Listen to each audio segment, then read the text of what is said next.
In our first tutorial on Photoshop, we'll begin by discussing how to create a new document in Photoshop and what we can do with that document.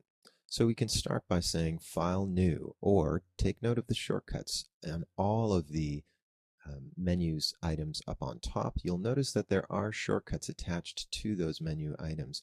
As you can see here, Control N, Command N, or Apple N on Mac.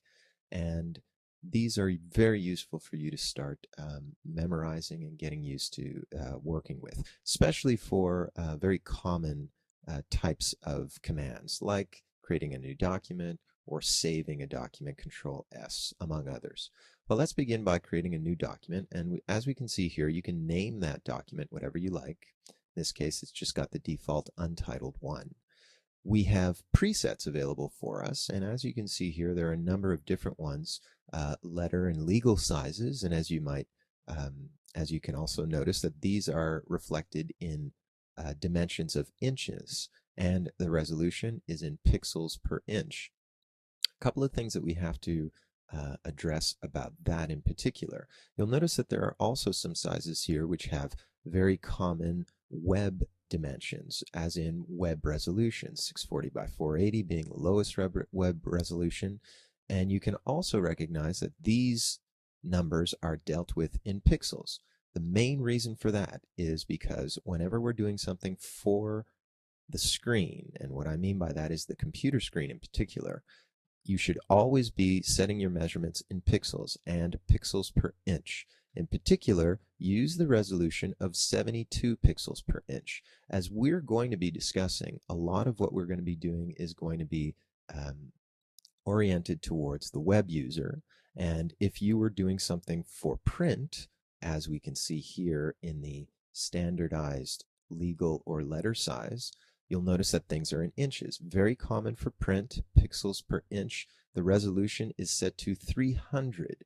And the reason being is because when you're working with print, you generally want to have a higher resolution so that it will print much more accurately. On the other hand, when we're dealing with the web, as we can see here, 800 by 600, the resolution is always 72. The reason being is because when you're dealing with something on a computer screen, 72 pixels per inch is the maximum resolution you can get. Higher resolutions will produce much heavier files. There's no need to go higher than 72 if you're presenting something for the screen. So keep that in mind. Anytime you're working on a web project, set your dimensions to pixels per inch and the resolution always to 72. Anytime you're doing something for print, you can do a higher resolution and you can have your dimensions in inches as opposed to pixels. Another thing about the difference between print and the web is specifically related to color mode. On the web, anytime we're working with a projected screen like a computer screen or any other type of projection, like a television or a film projection or anything like that, you should always work with RGB color. RGB stands for red, green, and blue. You'll notice, however, that if we were to look at the print sizes, here in legal it doesn't show much difference. But if you were to work with other sizes that are dealing with specifically print versions, you'd notice that the color mode should be addressed to CMYK color. The main difference being is that CMYK colors are the colors that we'll use in print, and we always use CMYK in print. The main difference here is the simple fact that whatever you do see on screen is always going to be RGB. So, in other words, if you are producing something for print, just keep in mind that even if you set your color mode to CMYK color, what you're seeing on the screen is still RGB. So if you don't want to have any unsightly surprises when you get your work back from the printer, be well aware that you should choose a Pantone color book or some other sort of swatch book that are available for you to choose your colors directly from a book. Reason being is because what you see on the book, on the printed page, is CMYK color. You enter in that information, and whatever you see on the screen, even if it looks a little different, should be disregarded. It's the CMYK color from the book that you're looking for. However, as I mentioned, if you are dealing with the web, RGB color, 72 resolution pixels per inch, and your dimensions in pixels are what we need. Also, as we can see here, background contents can be whatever you want. White background, the background color which is defaulted inside of the toolbar, or a transparent background. Well, white is a default, and that's what we're going to be using here.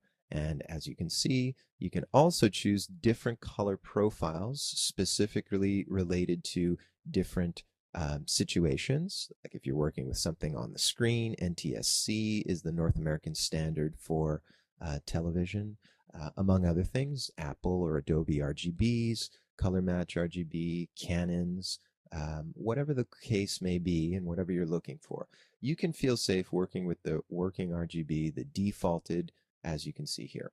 The pixel aspect ratio can be square, which is defaulted and should be used, unless you're working with film and television or other elements. NTSC, PAL, which is more for the Asian and European markets, as you can see here.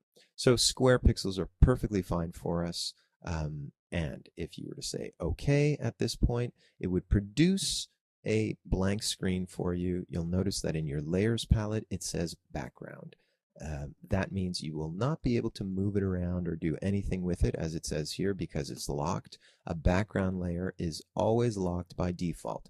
I'll be showing you how you can change this a little bit later on, but for the moment, that's a little bit about building your basic document inside of Photoshop.